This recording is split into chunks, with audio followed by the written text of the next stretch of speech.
Hello friends, அஸ்ஸலாமு அலைக்கும். குழந்தை பாக்கியம் வேணும்னு நினைக்கிறவங்க, பிசிஓடி ப்ராப்ளம் இருக்கிறவங்க, லேடிஸ் அண்ட் ஜென்ட்ஸ் 2 பேருமே குழந்தை பாக்கியம் வேணும்னு நினைக்கிறவங்க இந்த 3 பொருட்களை அவாய்ட் பண்ணிக்கோங்க. ஏன்னு பார்த்தீங்கன்னா, இந்த 3 பொருளை நீங்கள் அதிகமாக சாப்பிட்றதுனால பிசிஓடி லெவல் பார்த்தீங்கன்னா அதிகமாகுது. பெண்களுக்கு கர்ப்பப்பையில் பிசிஓடி லெவல் அதிகமாகுது. ஆண்களுக்கு பார்த்தீங்கன்னா விந்தணு குறைபாடு ஏற்படுது. ஒயிட் சுகர் அதிகமாக சேர்த்துக்கும் போது சுகர் வரத்துக்கு அதிக சான்சஸ் இருக்கு.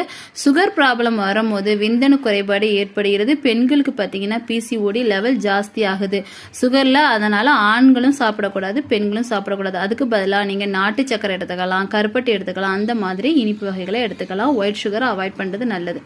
ரெண்டாவது பார்த்தீங்கன்னா உருளைக்கிழங்கு. பார்த்தீங்கன்னா நீங்கள் கர்ப்பப்பையில் உருளைக்கிழங்கு அதிகமாக நம்ம சாப்பிட்டுட்டே இருக்கிறதுனால பிசிஓடி லெவல், பிசிஓஎஸ் வர்றதுக்கு சான்சஸ் இருக்குது. பிசிஓடி லெவல் அதிகமாக சான்சஸ் இருக்குது. அதனால் நீங்கள் உருளைக்கிழங்கு அவாய்ட் பண்ணிக்கோங்க. சிக்கன் பார்த்தீங்கன்னா சிக்கனில் ஒரு விதமான ஊசி போடுறதுனால பெண்களின் கர்ப்பப்பையை பாதிக்குது. ஆண்களுக்கு விந்தணு குறைபாடு ஏற்படுகிறது. அதனால் நீங்கள் குழந்தை வேணும்னு ட்ரை பண்ணுறவங்க இந்த 3 பொருளையும் அவாய்ட் பண்ணுறது ரொம்பவே நல்லது.